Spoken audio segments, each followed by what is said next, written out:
날씨가 많이 풀린 것 같죠? 한참 춥던 고비는 지나간 것 같습니다. 저희 집에 처마 밑에 심어놓은 데포다일하고 프레지아가 활짝 폈습니다. 제일 추울 때에 꽃이 피면서 봄을 알리는 그런 것을 보면서 이 현재의 어떤 어려움이나 어떤 상황에 우리가 너무 짓눌리지 말고 미래를 바라보며 살면 좋겠습니다. 우리 조국 대한민국에서는 비가 많이 온다는 그런 뉴스가 계속 보입니다. 지구 온난화로 온대 기후였던 우리 조국이 이제 아열대로 바뀌었다고 그래요. 소나기가 오는데 옛날에 이제 베트남 이런 데서 오던 그 스콜 그게 이제 우리나라에도 오고 물폭탄이라고 그러고 뭐 시간당 100mm라고 하는데 이거는 어마어마한 거예요. 그죠?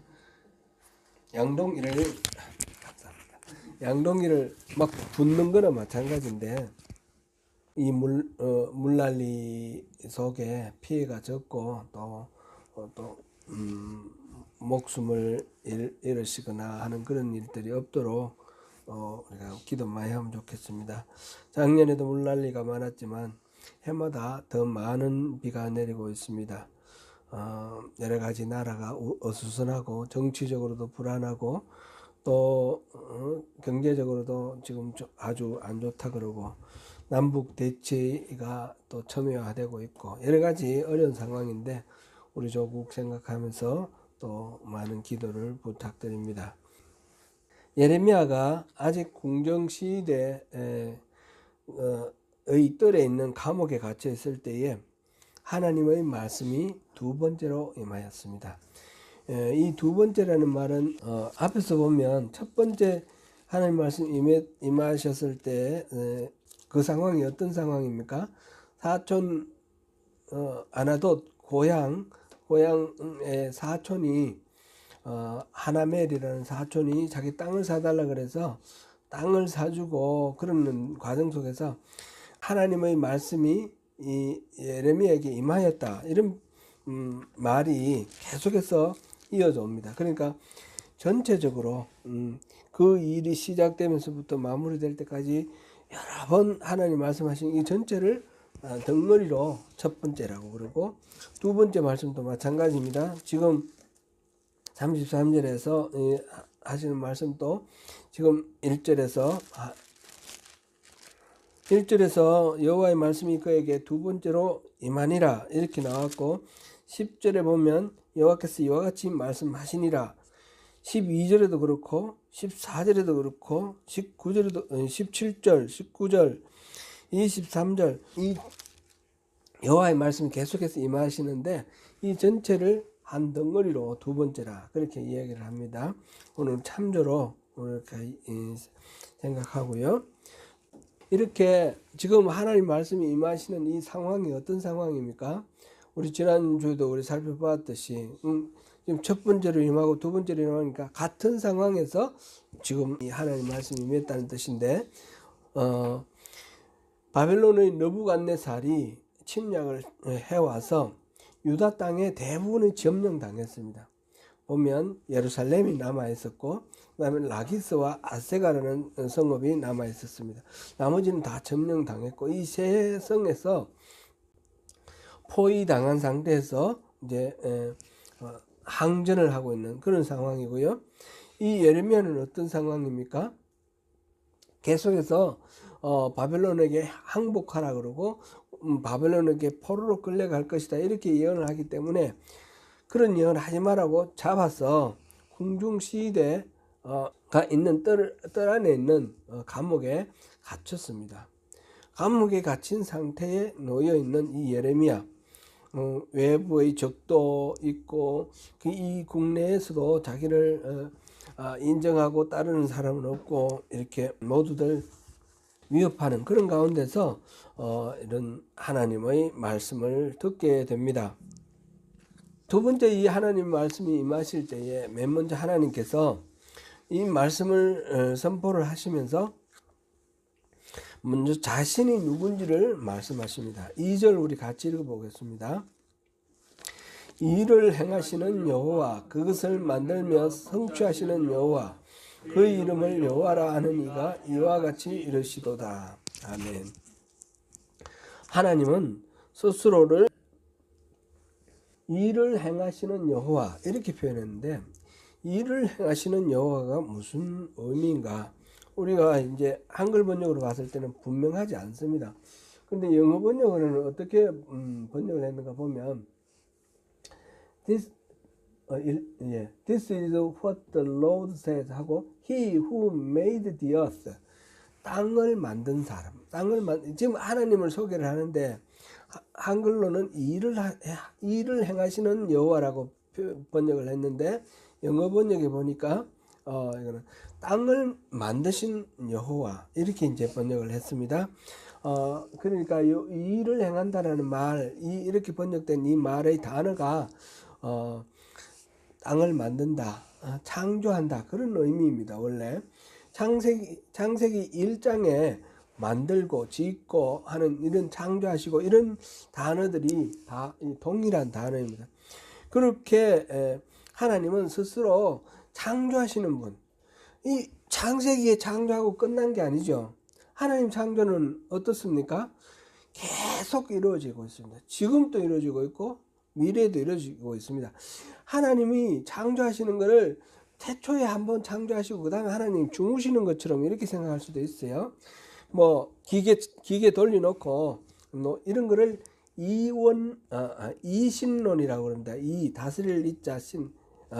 그래서 이거는 세상이 그냥 절로 돌아가도록 만들어 놓고 하나님은 그냥 계신다, 이렇게 생각하는 그런 사고방식인데, 하나님은 그런 게 아니라 계속해서 일하고 계셔요. 그래서 일을 행하시는 여호와라고 이렇게 번역을 해놓은 거예요. 지금 또 사람의 엄마들 태중에서 아기가 자라는 그런 모습을 생각해도 우리 충분히 그 창조를 짐작할 수가 있고, 우리 대자연 속에 식물이나 동물이나 새롭게 자라나고 만들어지고 그러지 않습니까? 그런 뜻으로 우리가 하나님 창조하시는 일은 하나님 열심히 일하시는 그런 모습으로 우리가 이해하면 되겠습니다. 그리고 그것을 만들며 성취하시는 여호와, 그것을 여기서 일을 행하시는 여호와, 그것을 만들며 성취하시는 그것이 뭔지 우리가 잘 안 떠오르죠. 영어 번역에서는 He who made the earth, the Lord who formed it and established it. 이때 it은 뭔지 알겠죠? 이거는 the earth, 이 땅을 형성하고 그 다음에 그 establish, 이렇게 뭔가 갖추어서 설립한다, 그런 뜻으로 이렇게 번역을 했습니다. 그래서 이 전체 다가 이만큼이 여호와는 우주를 창조하시고 그 속에 필요한 설비들을 갖추어서 이렇게 잘 돌아가도록 만드시는 중이다, 그런 여호와라는 이름을 가지신 하나님이 말씀하셨다, 그런 뜻이죠. 이거를 메시지 성경에서 번역해놨는데 아주 이게 쉬운 것 같아요. 메시지 성경 한번 올려봐 주십시오. 같이 한번 읽어보겠습니다. 하나님 땅을 만들 때 생명체가 살기에 알맞고 든든한 것으로 세운 이 온 세상에 하나님으로 알려진 이의 메시지다. 땅을 만들 때 그 생명체가 살기에 알맞고 든든한 것으로, 이거를 made it and established it, 이렇게 이제 NIV에서는 번역을 했는데 메시지 성경이 아주 이해하기 쉽습니다. 하나님은 그렇게 창조하시고 만드시는 분이십니다. 하나님은 유에서 무에서 유를 만드시고 우주 만물을 만드시고 그 안에 또 특별한 장소, 우리 땅, 지구를 선택하셔서 그 안에 생명체를 만드시고 우리를 지으시고, 지금도 끊임없이 우리 안에도 새로운 세포를 만드시고 새로운 생명을 계속해서 작동하기에 완전한 그런 상황으로 계속해서 만들어 가시는 분이 바로 하나님이십니다. 그 하나님, 우주 만물을 만드시고 불가능이 없으신 분, 그분이 말씀을 하십니다. 이 표현에 대해서 32장 17절에도 비슷한 표현이 나왔는데 32장 17절 우리 한번 볼까요? 같이 읽어봅니다. 시작. 주 여호와여 주께서 서신 발로 천지를 창조하셨으니 주에게는 할 수 없는 일이 없으시나이다. 큰 능력과 표심팔로 천지를 지으셨사오니 하나님이 뭐 진짜 뭐 우리처럼 이렇게 팔이 있고 그런 건 아닌데 하나님의 그 전능하심 그 일하시는 것을 우리 인간적인 어떤 시야에서 판단을 해서 그렇게 표현을 인간적인 방법으로 표현을 해 놓은 거죠.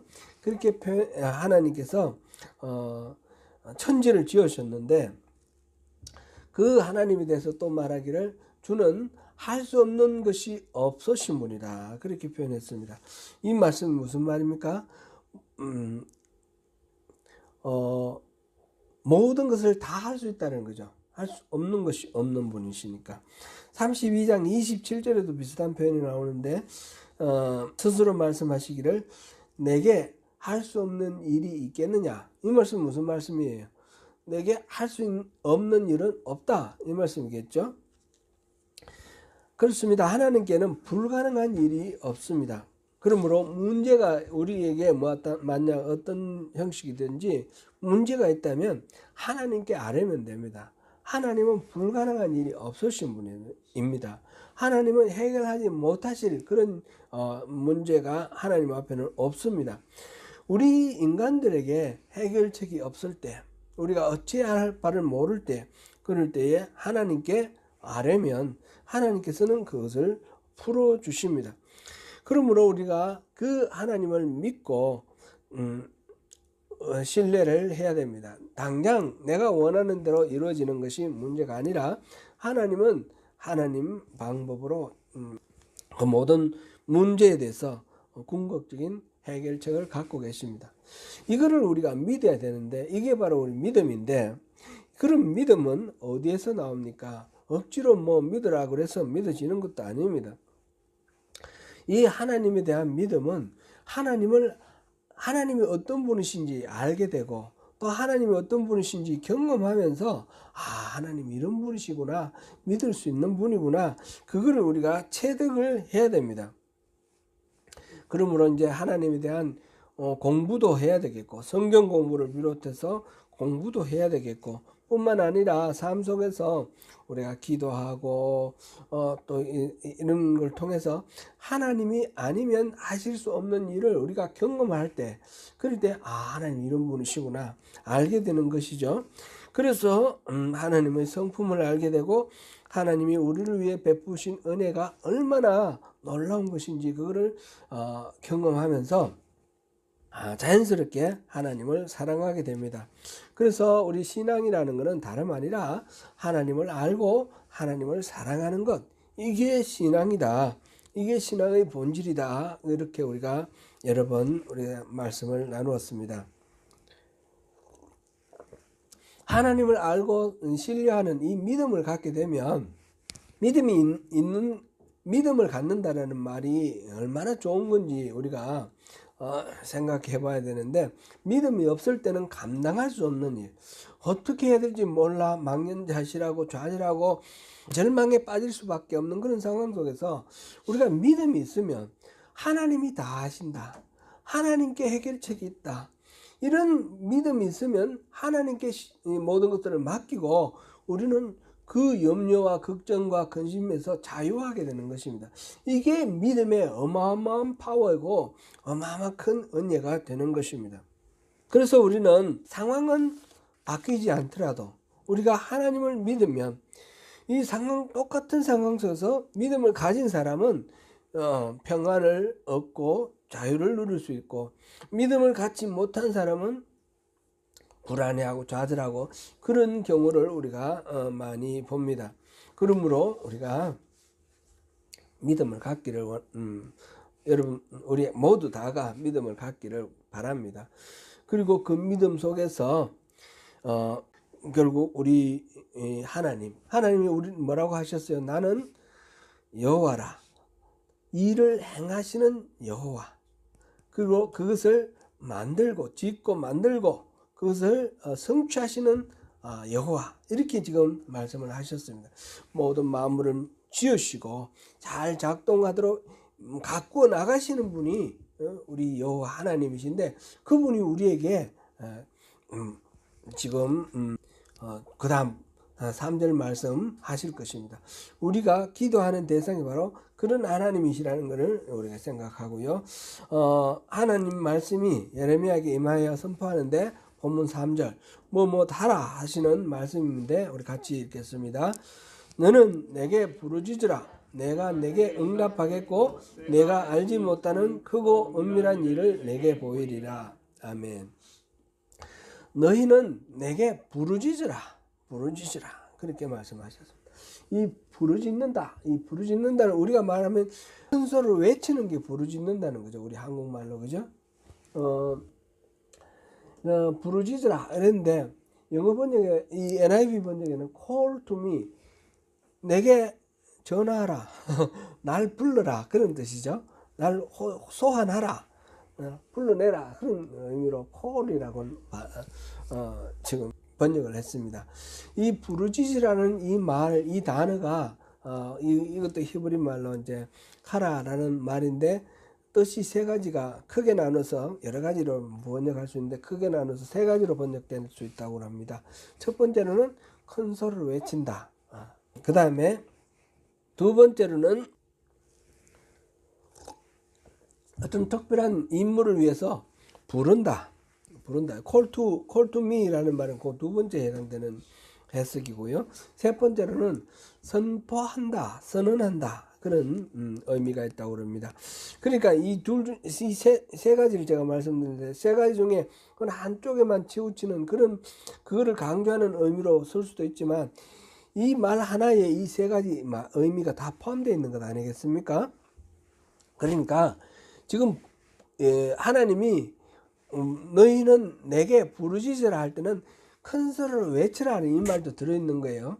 그러니까 뭔가 간절하고 절박한 문제가 있을 때 그걸 아닌 척하고 뭐 이렇게 그러지 말고 나한테 와서 얘기해라, 호소해라, 이런 말이에요. 이 부르짖는다는 것은 우리가 간구하는 아주 절절한 마음을 표현하는 거죠. 우리가 물에 빠져 죽을 위기가 있는데 누가 사람 지나가면 지나가는 아저씨 나 좀 구해주면 어떨까요? 이렇게 말을 하지 않죠.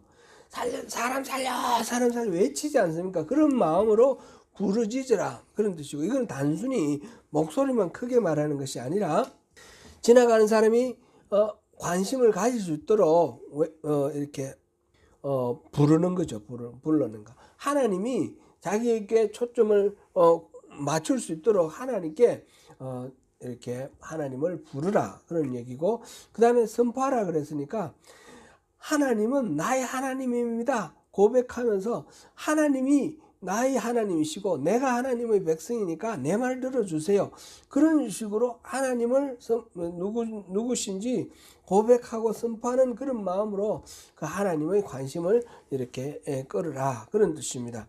그래서 지금 하나님께서 이스라엘에게 말하는 것은 너희들이 내게 제대로 한번 기도해라. 그러면 내가 너희들에게 응답하겠다. 그러면 너희들이 알지 못하는 크고 은밀한 일, 과거에 개혁한 거는 크고 비밀한 일이라고 했는데, 비밀스러운 일, 은밀한 일, 이거를 내가 다 보여주겠다. 사실 이 은밀한 일, 비밀한 일은 완전히 가려진 건 아니에요. 하나님 끊임없이 그것을 알려주시고 보여주시는 거예요. 미스테리어스, 헬란 말로는 미스테리온 이렇게 번역된 그 이야기, 그런 말들인데, 그렇게 해서 하나님께서 마음속으로 계획하고 섭리하시는 이거 무심하게 지나가면 모르는 건데, 하나님께 관심을 초점을 맞춰서 하나님께 간절한 마음으로 구하면 하나님이 보여주시는 것을 우리가 다 알 수 있게 된다, 그런 의미인 것입니다. 여호와 하나님께 부르짖는 것, 이것이 바로 기도하는 것입니다. 기도하는 것은 우리가 우리의 욕망을 채우기 위해서 아주 슈퍼내추럴한 힘을 가진 하나님이라는 존재를 우리가 막 불러서 부려먹는 그런 식으로 생각하면 안 되는 거죠. 그 무슨 그 아라비안 나이트 보면 진이 있지 않습니까? 진이가 아주 이렇게 호리병 속에 들어가 있고 부르면 나와가지고 뭐든지 다 해주는데, 그런 식으로 하나님 이거 부르면 싹 나와가지고 뭐든지 이거 해주세요 저거 해주세요 다 해주는 그런 존재로 생각하지 말아라는 거죠. 그러면 하나님이 주인입니까? 종입니까? 종이 되는 거지 않습니까? 우리 일반적으로 신앙생활을 하면서 기도를 할 때에 하나님을 그런 식으로 우리의 욕망을 채우는 어떤 수단으로 생각하는 경우들이 많은데, 그렇게 되면 이거는 주객이 전도된 것입니다. 그게 아니라 여기서 선포하라 그랬지 않습니까? 하나님을 이 여호와가 자신이 누군지 말씀하셨고, 무에서 유를 창조하시고 모든 일을 만들어 가시는 그런 전능하신 하나님, 할 수 없는 일이 없는 분이신데, 그런 하나님이시라는 것을 우리가 인정하고 하나님을 부르라는 거죠. 하나님을 부르고 하나님께 우리의 일들을 절절한 마음으로 호소를 할 때, 그럴 때 하나님의 뜻이 이루어진다는 것입니다. 우리의 욕망이 해결되는 것이 아니라 하나님의 뜻이 이루어집니다.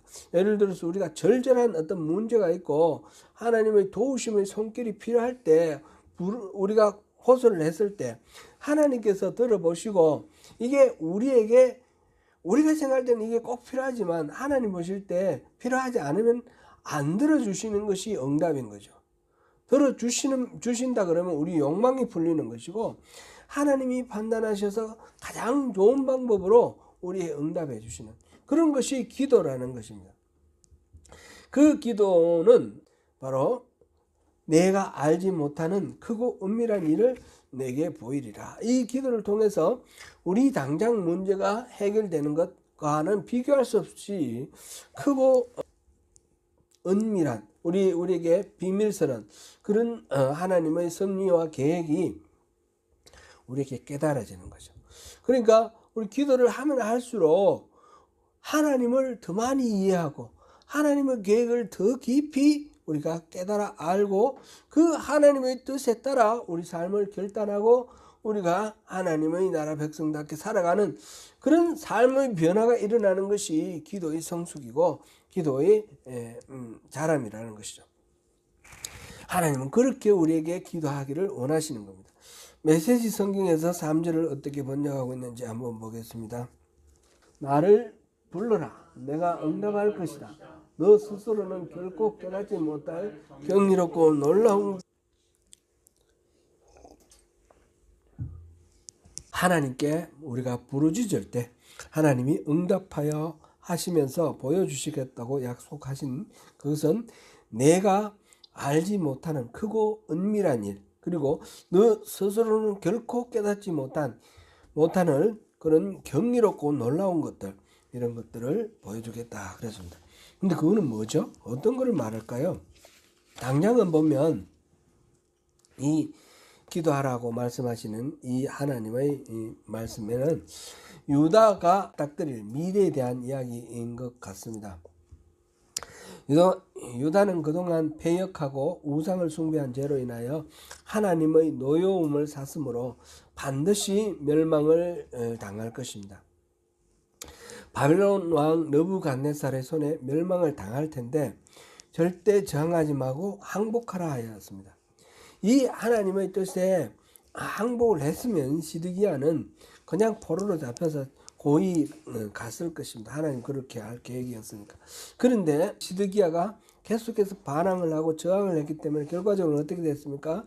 도망가다가 잡혀가지고, 이 유다의 마지막 왕 시드기야 도망가다가 잡혀가지고 자기 눈앞에서 자기의 자녀들이 다 죽임을 당하는 것을 눈으로 보고, 그러고 난 뒤에 눈알이 뽑힌 상태에서 쇠고랑 차고 끌려서 바벨론으로 갔습니다.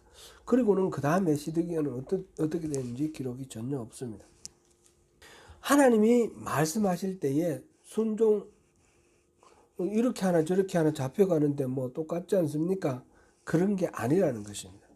잡혀가더라도 그 안에서 하나님 주시는 평강과 기쁨이 있을 수가 있는 것이고, 잡혀가더라도 그 안에서 자유를 누릴 수 있는 것입니다. 지난주에도 제가 잠깐 소개했던 빅터 프랭클이라는 사람이 쓴 그 수용소에서 나치 수용소에서 겪었던 그분은 그 감옥 속에서 수많은 사람들이 죽어가는 모습을 보고 그 안에서 인간적인 어떤 바닥을 경험을 하면서 심리적으로 심리학자로서 이 아주 위대한 발견을 해서 그걸 책으로 냈습니다. 그게 인간은 존재의 의미를, 가치를 깨달으면 살 수 있다는 것입니다. 어떤 상황 속에서도 충분히 그 고통을 이겨내고 살아갈 수 있다. 다만 그것을, 존재의 의미를 상실해버리면, 그 안에서 감옥소에서 그런 경우를 많이 본 거죠. 상실해버리면 금방 그냥 삶의 의욕을 잃고 죽게 되는 거죠. 또 유엔군으로 2차 세계대전에서 참전했던 미군들의 이야기도 그런 이야기가 있죠. 크리스마스를 지나고 난 뒤에 이 포로들이 엄청나게 많이 죽는다는 거예요.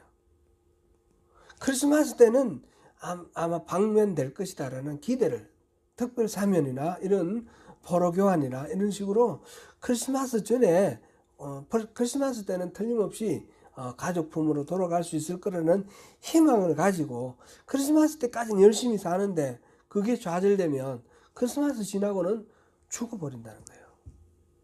그런 일들이 있다는 거예요. 이게 뭡니까? 삶의 의미를 우리가 깨달으면 우리 삶의 어떤 에너지, 능력 이런 것들이 살아나는 거죠.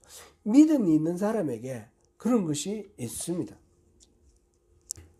그래서 포로로 끌려갈 것이다 라는 이 예레미야의 말을 듣고 거기에 또 그 속에 하나님은 포로로 끌려가는 것으로 끝장난다고 말씀하지 아니하셨지 않습니까? 앞에서 29장에 보니까 70년 후에는 다시 회복시켜 주시겠다 말씀하셨고요. 지금 30장부터 33장까지 예레미야 30장 33장까지는 다시 회복시켜 주시겠다는 말씀을 계속하지 않습니까? 140년 전에 이미 멸망한 그 북왕국 이스라엘의 백성들조차 다시 회복시켜 주시겠다. 이게 지금 예레미야를 통해서 계속해서 말씀하시는 하나님의 말씀입니다. 그래서 현 상황을 봤을 때 우리 인간적인 어떤 지혜나 능력으로는 알 수가 없고 그 이해할 수가 없는 그런 일들 하나님은 할 수 있다는 거죠.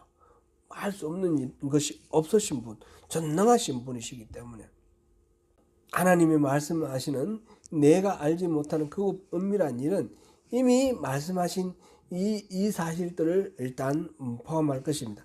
그러나 단순히 170년 후에 뭐 이렇게 바벨론으로 포로 끌려갔던 사람이 돌아온다 이 정도로만 말하는 것은 아닌 것 같습니다. 이것을 뛰어넘어서 이것을 표상을 해서 하나님은 하나님의 백성을 구원하시겠다. 근데 포로로 끌려가서 돌아오는 것도 구원이지만 그것이 궁극적인 구원은 아니지 않습니까? 구원하시겠다. 그거는 예수 그리스도께서 오셔서 우리 인간의 죄를 지시고 십자가에 죽으시고 그 다음에 부활하시면서 온전한 자유, 참된 해방, 참된 구원을 이루시는 그것을 지금 염두에 두고 지금 말씀을 하시는 것입니다. 우리가 하나님께 부르짖어 기도할 때 하나님이 이 모든 것들을 깨달아 알게 하시고 은혜를 누리게 하실 것입니다. 우리 주님 예수님은 말씀하셨습니다. 마태복음 11장 28절입니다. 같이 읽어보겠습니다. 시작. 수고하고 무거운 짐진 자들아 다 내게로 오라. 내가 너희를 쉬게 하리라. 사랑하는 성도 여러분, 삶에 수고하고 무거운 짐이 있으십니까? 해결되지 않는 문제, 엉클어진 실타래 같은 그런 숙제들이 있습니까? 주님께로 나오시기 바랍니다. 짓누르는 고통에 기도조차 나오지 않을 만큼 힘들 때도 있습니다. 그럴 때에 하나님을 부르세요. 부르짖어 하나님께 구하면 하나님이 응답하겠다고 약속하십니다. 우리가 기대할 수 없는 놀라운 응답을 주실 것입니다. 기도는 흔히 우리가 바라는 대로 우리가 바라는 우리의 욕망을 하나님의 힘으로 풀어내기 위해 하나님을 조르는 것이 아닙니다. 부르짖다는 말이 선포하다는 뜻도 있다 하였습니다. 하나님은 나의 주인이십니다. 주여라고 선포하는 것입니다. 우리의 주인이신 하나님께 우리의 문제를 고하는 것은 종으로서 마땅한 의무입니다. 주인에게 맡겨진 어떤 과업을 수행하면서 모든 문제를 주인에게 보고하는 것은 당연합니다. 그러면 주인이신 하나님이 하나님의 관점에서 적절한 해결을 하실 것입니다. 그것이 바로 응답입니다. 하나님의 뜻에 맡기는 것이 결코 우리의 손해가 아닙니다. 우리 스스로도 알지 못하는 놀랍고 신비한 하나님의 계획을 알려주실 것이며 그 길로 우리를 인도하실 것입니다. 지금은 징계의 때입니다. 유다의 모든 악행으로 말미암아 하나님이 그들을 보지 않고 외면하게 되었습니다. 이스라엘 민족은 하나님과 언약을 맺은 민족인데 하나님을 등지고 우상을 숭배했습니다. 하나님은 예레미야를 통해서 이스라엘의 멸망을 선포하셨습니다. 그러나 사람들은 예레미야의 말을 듣지 않았고 오히려 예레미야를 조롱하고 핍박하고 죽이려 하였습니다. 우리가 앞에서 보았듯이 하나냐라는 사람은 이 예레미야가 멍에를 만들어서 우리가 이 멍에를 매야 된다. 바벨론 왕의 멍에를 매자라고 예언을 했을 때 그 멍에를 빼앗아서 꺾어버렸습니다. 그리고 모욕을 주었습니다. 또 지금은 이 예레미야를 사람들이 이 궁정 수비대의 뜰 안 감옥에다가 가두었습니다. 또 뒤에 보면 38장에 보면 그 뜰 안에 구덩이가 뚜껑이 있는 깊은 구덩이가 있다 그랬습니다. 이건 아마 이 팔레스틴 지역에 비가 부족하니까 큰 이렇게 구덩이를 파놓고 거기에 물을 받아서 1년 동안 쓰는 그런 시스템 구덩이가 있습니다. 아마 거기에 가둔 것 같습니다. 요셉도 구덩이에 이렇게 버려지지 않습니까? 그런 구덩이에 던져 넣기도 하였습니다. 그들이 예레미야의 말을 경청하지 않은 것은 여러 가지 이유가 있겠지만 크게 봐서 두 가지 그릇된 신화 때문입니다. 첫 번째로는 다윗의 신화입니다. 다윗 신화라는 것은 하나님이 다윗에게 그 자손들이 왕위에서 끊이지 않을 것이다 라고 약속하셨습니다. 하나님이 이 약속하신 이 말씀 사무엘하 7장 16절 말씀인데 그 말씀을 근거로 해서 지금 현재 유다의 왕이 다윗의 자손이기 때문에 하나님의 약속은 이게 끊이지 않겠다 했으니까 이 유다는 절대로 망하지 않는다 이렇게 생각하는 겁니다. 또 두 번째 신화는 성전 신화입니다. 솔로몬이 성전을 만들고 하나님께 그 낙성식 할 때 하나님께 기도를 했더니 하나님이 무슨 문제가 있든지 이 성전을 향하여 기도를 하면 내가 다 들어줄게 그랬습니다. 저기 쳐들어왔을 때도 내가 다 구해줄게 말씀을 하셨습니다. 그래서 지금 예루살렘에 성전이 있고 자기들은 열심히 짐승 잡아 하나님께 제사를 드리고 있는 상황이기 때문에 이 성전이 있는 한 예루살렘은 함락되지 않을 것이다. 예루살렘이 함락되지 않고 유다 왕조가 멸망하지 않으니까 지금 느부갓네살이 아무리 강군을 끌고 와도 포위를 하고 있어도 하나님은 구해주실 것이다. 그렇게 생각을 하는 겁니다. 히스기야 왕 때 아수르의 군대가 와서 예루살렘을 포위를 했는데 하루아침에 18만 5천 명이 죽고 그 예루살렘을 포위하고 있던 아수르군이 퇴각하고 물러간 이 일이 있습니다. 경험이 있습니다. 그러니까 느부갓네살이 아무리 강해도 이건 우리는 망하지 않는다. 그러니까 예레미야가 이 나라가 멸망합니다. 바벨론 왕에게 항복하십시오. 포로로 끌려갈 겁니다. 이 말하는 것을 들을 리가 없는 것이죠. 둘 다 하나님의 약속을 기반으로 한 신화입니다. 그러나 하나님은 바벨론의 느부갓네살의 손을 빌어서 예루살렘을 함락시키고 파괴하였고 유다를 멸망하였습니다. 그들의 죄가 하나님이 도저히 묵과하고 넘어갈 수 없는 그런 죄였기 때문에 하나님은 이 유다의 멸망을 선택하셨습니다. 그렇다면 하나님은 그 다윗에게 하신 약속, 솔로몬에게 하신 약속을 어기시는 것입니까? 하나님은 그렇지 않습니다. 이스라엘의 범죄로 말미암아 징계를 하시지만 징계를 해서 그들을 멸절시키는 것이 목적이 아니라 이 징계를 통해서 그들을 새롭게 회복하시는 것입니다. 그래서 하나님은 예레미야를 통해서 약속하십니다. 본문 6절을 우리 같이 읽어보겠습니다. 그러나 보라, 내가 이 성읍을 치료하며 고쳐 낫게 하고 평안과 진실이 풍성함을 그들에게 나타낼 것이며. 그래서 타국으로 끌려간 유다와 이스라엘의 포로들을 다시 돌아오게 하겠다라고 말씀하십니다. 하나님은 그들을 정하게 하여 깨끗하게 하여 회복시키십니다. 죄에 대한 징계와 용서는 필수적입니다. 죄가 있으면 징계를 하고 그러고 난 뒤에 용서하신다는 것입니다. 사람이 심각한 병에 걸리면, 예를 들어서 암이 걸리면 수술을 해서 그 암덩어리를 떼내어야 할 때가 있는 것입니다.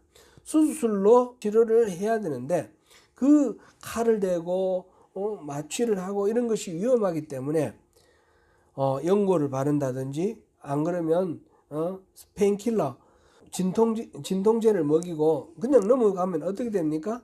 이거는 도리어 죽는 일입니다. 망하는 일입니다.